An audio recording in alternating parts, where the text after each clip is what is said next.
సంక్రాంతి పండగ వచ్చింది. సందడి తెచ్చింది. అందరూ తమ సొంత ఊర్లకు వచ్చి చేరుకున్నారు. ఊరు జ్ఞాపకాల ఊట బావి. ఊరు అచ్చ తెలుగు పదం. ప్రతి మనిషికి ఆత్మీయమైన మాట. చదువు, ఉద్యోగం, ఉపాధి కారణమేదైనా సొంత ఊరు విడిచిపెట్టి వెళ్ళక తప్పని రోజులివి. అందుకే ఎప్పుడు పండగ వస్తుందా అని ఎదురు చూస్తాం. ఆ వంకన ఊరికి వెళ్ళొచ్చని ఎంత పెద్ద పెద్ద నగరాల్లో ఉంటున్నా ఊరిని తలుచుకుంటూ చాలు సంతోషంతో ఒళ్ళు పులకరిస్తుంది. తీపి జ్ఞాపకాలు గుర్తొస్తాయి. చిన్ననాటి ముచ్చట్లు గుర్తుకొస్తాయి. ఊరి మనుషులు కనిపిస్తేనే గుండెకు హత్తుకొని మాట్లాడాలనిపిస్తుంది. పుట్టి పెరిగిన ఊరు చుట్టూ ఉన్న కొండలు గాని, తోటలు గాని, పొలాలు గాని, చెరువులు గాని, చెట్లు గాని, సెలయేర్లు గాని, జలపాతాలు గాని ఏవుంటే అవి అన్నీ కళ్ళ ముందు సాక్షాత్కరిస్తాయి. ఊరు వాళ్ళు ఎవరైనా ప్రముఖ స్థానాల్లో ఉంటే మా ఊరోడే అంటూ అడిగిన వారికి, అడగని వారికి గర్వంగా చెప్పుకుంటారు. సొంత ఊరు ముచ్చట్లు ప్రస్తావించకపోతే ఎవరి జీవిత కథ సమగ్రంగా ఉండదు. చదువుకున్న బడి, పాఠాలు చెప్పిన గురువులు, తోటి పిల్లలతో చేసిన అల్లరి పనులు, ఆడిన ఆటలు, తోటల్లో చొరబడి చేసిన సిలిపి దొంగతనాలు, పట్టుబడినప్పుడు తిన్న దెబ్బలు, ఇరుగు పొరుగు అండతో గట్టెక్కిన ఇబ్బందులు గుర్తొస్తే పెదవుల మీద చిరునవ్వులు విరబోస్తాయి.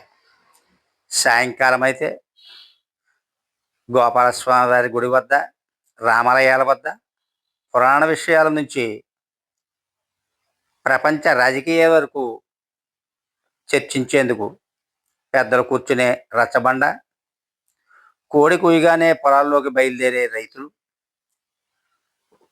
వాకెళ్లలో కళ్ళాపి జల్లి ముగ్గులేస్తూ ఇరుగు పొరుగు వారి పలకరింపులతో గృహిణులు, రైతుల తగాదాలు తీరుస్తూ గ్రామ పెద్దలు కొలువైన కచేరీ.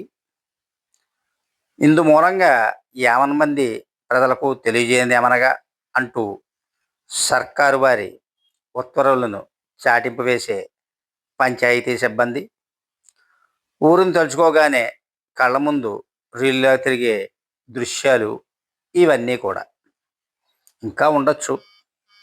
ఎవరి యొక్క ఆలోచనలు, వారి జ్ఞాపకాలు వారికి గుర్తొస్తాయి. ఇక పండుగకు తరలివచ్చే వారిలో ఊళ్ళకు వచ్చే శోభ అంతా ఇంతా కాదు. తెలుగు వారందరినీ అవే పండుగలైనా వాటిని జరుపుకునే విధానంలో మాత్రం దాదాపుగా ప్రతి జిల్లాకు ప్రత్యేకత ఉంటుంది. ముఖ్యంగా సంక్రాంతి అయితే చెప్పనక్కర్లేదు.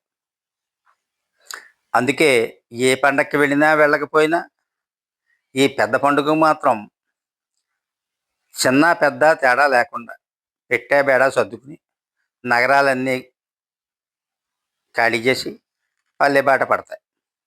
బాగున్నారా, ఇదేనా రావడం అంటూ బస్సు దిగినప్పటి నుంచి పలకరింపులు మొదలవుతాయి.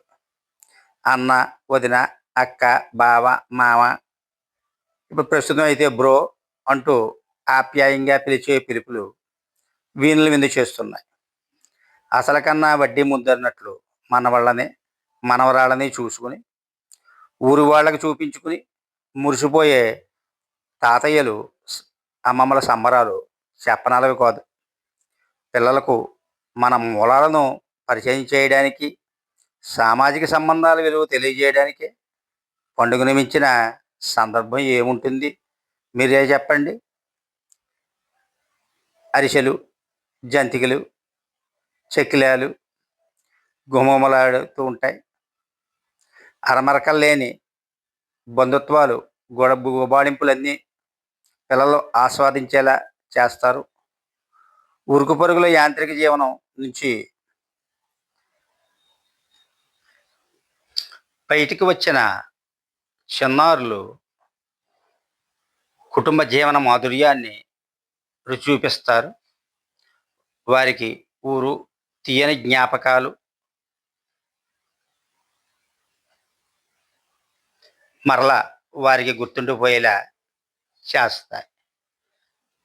మరి మీరు కూడా మీ సొంత ఊరికి వెళ్ళి ఉంటారని భావిస్తున్నాను. వెళ్ళినా వెళ్ళకపోయినా మన సొంత ఊరు గుర్తొచ్చినప్పుడల్లా మనం ఆనందంతో తబ్బిబ్బవడం ఖాయం. నేను గత 60 సంవత్సరాల నుంచి నా స్వగ్రామంలోనే ఉంటున్నాను. అయినప్పటికీ ఇప్పటికీ నాకు ఏ విధమైనటువంటి ఇబ్బంది కలగలేదు. నేను పట్టణాలకు వెళ్ళలేకపోయానే అని కూడా బాధపడటం లేదు. వీలున్నప్పుడు పట్టణాలు సందర్శిస్తాను. వారిలాగే ఏదో సందర్భంలో పట్టణాలు దర్శించి అక్కడివన్నీ కూడా చూసుకుంటాను. అవి పల్లెటూరు వచ్చిన తర్వాత తిరిగి స్నేహితులతో పంచుకుంటూ ఉంటాం. మరి ఇది ఒక మధుర జ్ఞాపకాల తొట్ట. దీన్ని కదిలిస్తే ఎన్నో విషయాలు మాట్లాడుతూనే ఉండొచ్చు.